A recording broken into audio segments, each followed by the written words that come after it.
আমাদের সামনে আমরা একজন আর্জেন্টাইন সমর্থককে দেখতে পাচ্ছি, যিনি তার নিজের বাইককে কিন্তু আর্জেন্টাইন যে পতাকা রয়েছে আর্জেন্টিনার, সেই আর্জেন্টিনার পতাকার আদলে কিন্তু তিনি তার বাইকটি সাজিয়েছেন। এবং তার সাথে কথা বলার চেষ্টা করলাম, যে প্রতি বছরই নাকি উনি এরকম সাজানোর চেষ্টা করে। ভাই, বাইকটি যে এরকম অভিনবভাবে সাজালেন, এটার কারণটা কি?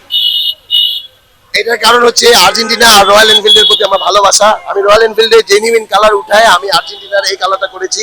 এবং এই যে যেই কালারে যে আমার যে খরচটুকু হয়েছে, এটা আসলে খুবই নগণ্য এবং প্রায় 40,000 টাকার মতো খরচ হয়েছে। এবং পুরোনো কালারে যেতে প্রায় আরো 40,000। তো এই 80,000 টাকা আমার এই আর্জেন্টিনার প্রতি ভালোবাসা এবং রয়্যাল এনফিল্ডের কাছে রয়্যাল এনফিল্ডের প্রতি ভালোবাসার প্রতি অত্যন্ত সামান্য একটা ইনভেস্টমেন্ট।